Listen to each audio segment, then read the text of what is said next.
Getting hooked on people who are emotionally unavailable to you is an incredibly effective way to stagnate your progress in life and also make sure you remain emotionally unavailable yourself. Hello, my wonderful subscribers. My name is Maria Adriana, and today I would like to talk about the tough subject that is limerence. Limerence is a very emotional and oftentimes addictive state of mind where you keep obsessing over someone you are not even in a real relationship with. Limerence will keep you fantasizing about people who have either already rejected you or deep down, you know you will never realistically be able to be together. And I know when you say the word fantasy, it sounds fun, but if you have struggled with limerence for years or your entire life, you know there is nothing fun about it. Constantly pining over something that you cannot have is like walking through life wearing a 50-pound weighted vest. Because the more you let limerence suck you in, the harder and harder it becomes to deal with real life. Real life starts to feel very uncomfortable. You're in this uneasy state. Feels like you're withdrawing from a drug. And that's because limerence will quite literally make you feel high. It's an escape that floods your brain with dopamine that the monotony of real life can't compete with. That's why if you struggle with limerence, it is so important that you continuously find things that give you joy.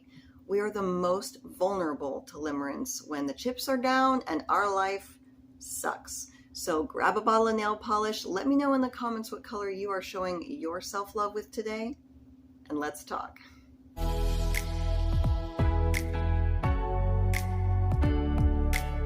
So, who here struggles with limerence?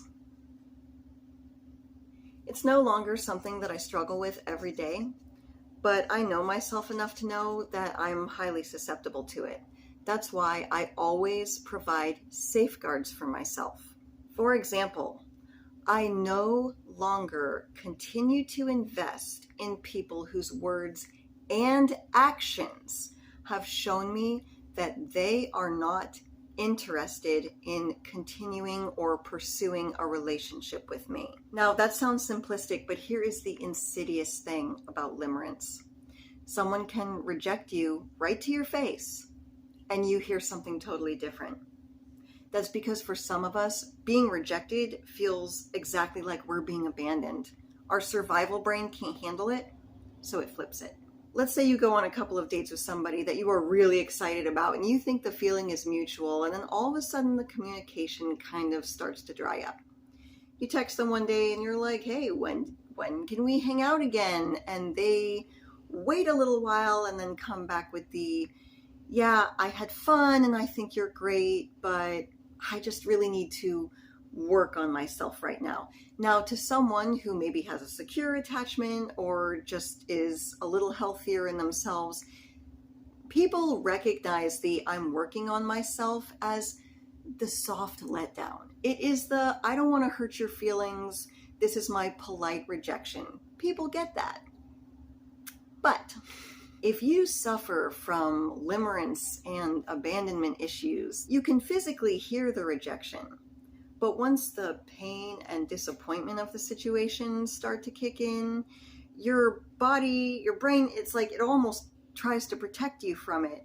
And instead of feeling the pain, processing the feelings, letting that person go and moving on, you begin to romanticize it. Like, oh, what a tortured soul. Having me in their life would make it better. I understand what they're going through. I can finally make them happy.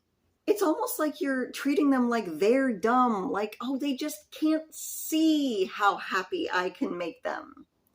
You are not living in reality because you cannot handle the reality that someone met you, got to know you, weighed their options, and then threw you back into the masses and didn't really care if they saw you ever again. And that thought floods your brain with so much uncomfortable fear that you completely detach from the reality of the situation. And you get stuck on the memory of when you first started talking and dating, like, oh gosh, and remember those nice compliments he gave me, and flirting was so much fun, and oh, we went out to that restaurant, we had such a good time, and he told me how much he liked me. It made me feel so good. Exactly, right?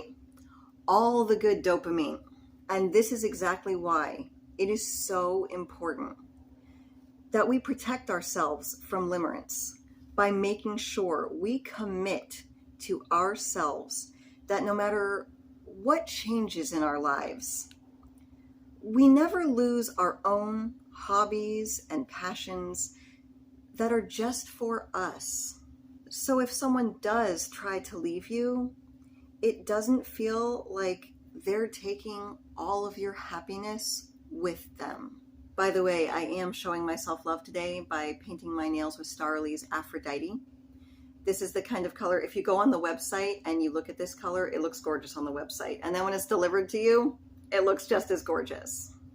Now, it is normal to go through sadness when someone that you are excited about or really, really like, had high hopes for, dumps you. However, it is not normal or healthy to continue to obsessively think about them, orbit them, or sporadically message them, thinking that it's just a matter of time before they realize, of course you're the one, and now life will finally match the fantasy and the potential that you thought the relationship had. Because if they thought the relationship had potential, they would not have left you. And when you stay in limerence with people who are not available to you, you miss opportunities, real opportunities with real people who could have genuinely liked you and been interested in you. Healthy people are not out there searching for emotionally unavailable people to start relationships with. If you are totally hung up, even if you're alone, because you're not really in the relationship with them, right? But in your mind, you're completely obsessed with them. Healthy people will still feel this energy. The dumb part is you will continue to attract emotionally unavailable people. And securely attached, available people are going to walk right past you. It's a pretty nasty self-defeating cycle. Oh, and limerence really starts to do the most damage when you begin to turn on yourself. Oh, I can change. I'll just show them I can be kinder. I can be more available to them. I can look better. I can be prettier. You just start to tear yourself apart. You begin to tear yourself down while simultaneously putting the other person up more, just higher and higher on that pedestal. And look, it actually starts to become a visual aid of how detached you are becoming from reality. The reality is, no one is perfect. If you start hearing yourself use words like perfection, yeah, you might be someone who struggles with limerence. And I know that we say that a lot, don't we? Right? Like, oh, but they were perfect. They were perfect for me. There's only one thing I'm going to say about someone who is perfect for you. The person who is perfect for you loves you back. Loves you as you are as a human. And that means when you are sick, or it's the stressful holidays, or your birthday, they aren't getting weird over text, or pulling away, or preemptively dumping you because, oh, it's getting a little too vulnerable.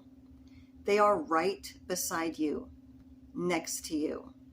That is the reality that you are looking for. That's the reciprocal love that you are, as a limerent person, fantasizing about.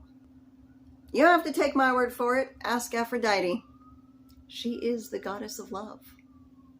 I'm so happy that instead of obsessing over someone who has rejected me today, I was here in my real life with you, enjoying talking to you and painting my nails.